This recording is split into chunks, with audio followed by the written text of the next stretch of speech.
Be wise. Science of Being Well by Wallace D. Wattles.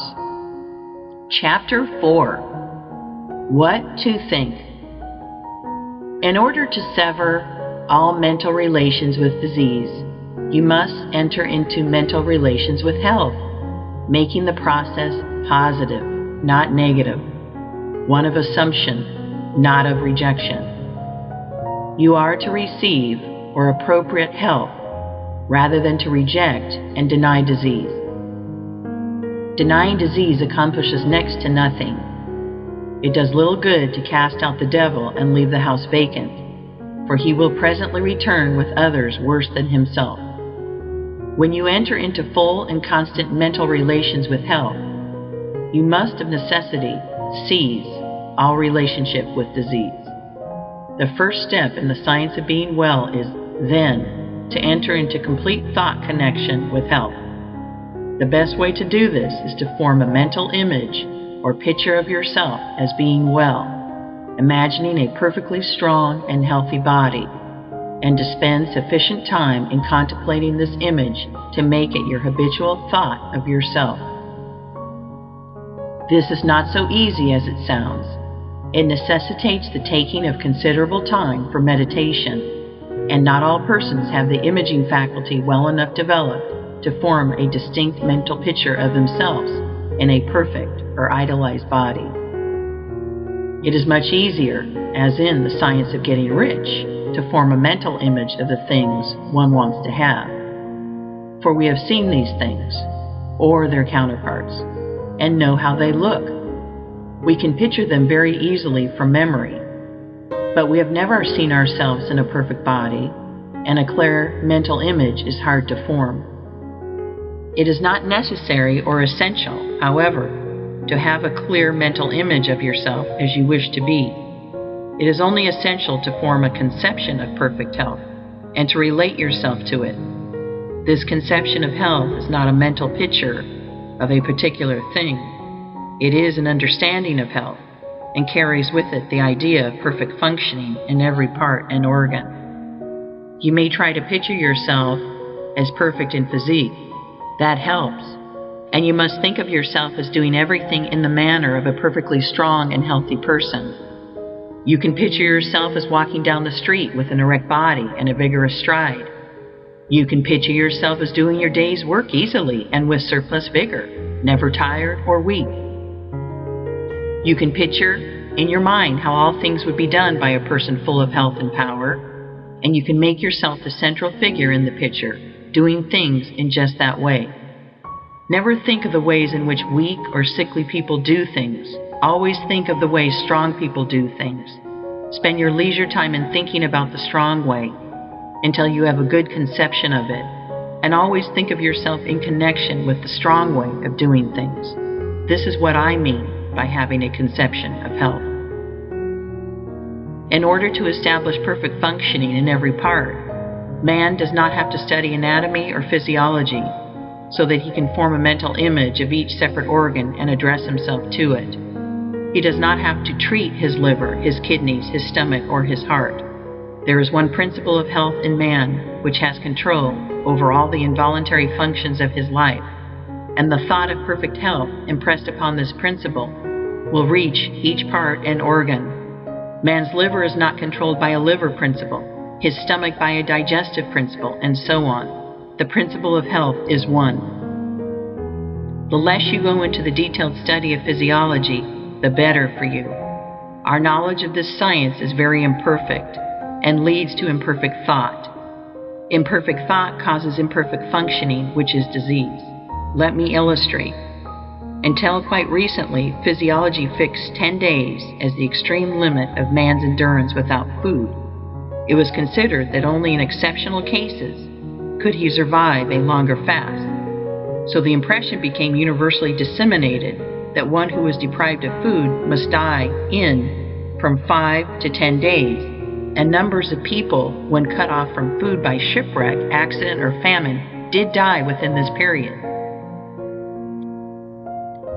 But the performances of Dr. Tanner, the 40-day faster, and the writings of Dr. Dewey and others on the fasting cure, together with the experiments of numberless people who have fasted from 40 to 60 days, have shown that man's ability to live without food is vastly greater than had been supposed. Any person, properly educated, can fast from 20 to 40 days with little loss in weight, and often with no apparent loss of strength at all. The people who starved to death in 10 days or less did so because they believed that death was inevitable.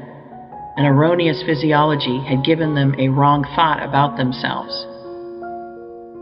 When a man is deprived of food, he will die in from 10 to 50 days, according to the way he has been taught, or, in other words, according to the way he thinks about it. So you see that an erroneous physiology can work very mischievous results. No science of being well can be founded on current physiology. It is not sufficiently exact in its knowledge. With all its pretensions, comparatively little is really known as to the interior workings and processes of the body. It is not known just how food is digested. It is not known just what part food plays, if any, in the generation of force. It is not known exactly what the liver, spleen, and pancreas are for, or what part their secretions play in the chemistry of assimilation. On all these and most other points we theorize, but we do not really know. When man begins to study physiology, he enters the domain of theory and disputation. He comes among conflicting opinions, and he is bound to form mistaken ideas concerning himself. These mistaken ideas lead to the thinking of wrong thoughts, and this leads to perverted functioning and disease. All that the most perfect knowledge of physiology could do for man would be to enable him to think only thoughts of perfect health, and to eat, drink, breathe, and sleep in a perfectly healthy way.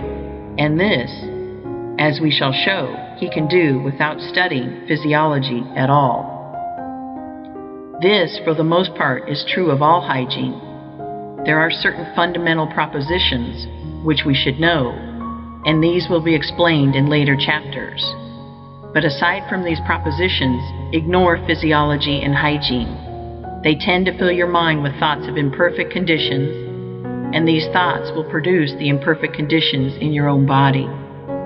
You cannot study any science which recognizes disease if you are to think nothing but health. Drop all investigation as to your present condition, its causes or possible results, and set yourself to the work of forming a conception of health. Think about health and the possibilities of health, of the work that may be done and the pleasures that may be enjoyed in a condition of perfect health. Then make this conception your guide in thinking of yourself. Refuse to entertain for an instant any thought of yourself which is not in harmony with it. When any idea of disease or imperfect functioning enters your mind, cast it out instantly by calling upon a thought which is in harmony with the conception of health. Think of yourself at all times as realizing conception, as being a strong and perfectly healthy personage, and do not harbor a contrary thought. Know that as you think of yourself in unity with this conception, the original substance which permeates and fills the tissues of your body is taking form according to the thought, and know that this intelligent substance or mind stuff will cause function to be performed in such a way that your body will be rebuilt with perfectly healthy cells. The intelligent substance from which all things are made permeates and penetrates all things, and so it is in and through your body. It moves according to its thoughts, and so if you hold only the thoughts of perfectly healthy function, it will cause the movements of perfectly healthy function within you. Hold with persistence to the thought of perfect health in relation to yourself. Do not permit yourself to think in any other way. Hold this thought with perfect faith that it is the fact, the truth. It is the truth so far as your mental body is concerned. You have a mind body and a physical body. The mind body takes form just as you think of yourself. and any thought which you hold continuously is made visible by the transformation of the physical body into its image. Implanting the thought of perfect functioning in the mind body will, in due time, cause perfect functioning in the physical body. The transformation of the physical body into the image of the ideal held by the mind body is not accomplished instantaneously. We cannot transfigure our physical bodies as well as Jesus did. In the creation and recreation of forms, substance moves along the fixed lines of growth it has established, and the impression upon it of the health thought causes the healthy body to be built cell by cell. Holding only thoughts of perfect health will ultimately cause perfect functioning, and perfect functioning will in due time produce a perfectly healthy body. It may be as well to condense this chapter into a syllabus.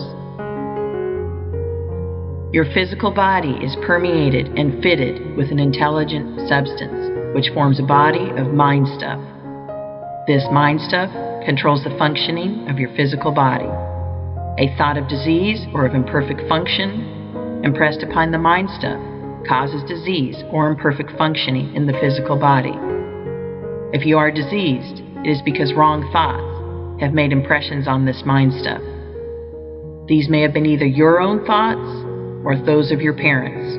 We begin life with many subconscious impressions, both right and wrong. But the natural tendency of all mind is toward health. And if no thoughts are held in the conscious mind save those of health, all internal functioning will come to be performed in a perfectly healthy manner. The power of nature within you is sufficient to overcome all hereditary impressions, and if you will learn to control your thoughts so that you shall think only those of health, and if you will perform the voluntary functions of life in a perfectly healthy way, you can certainly be well. End of Chapter 4.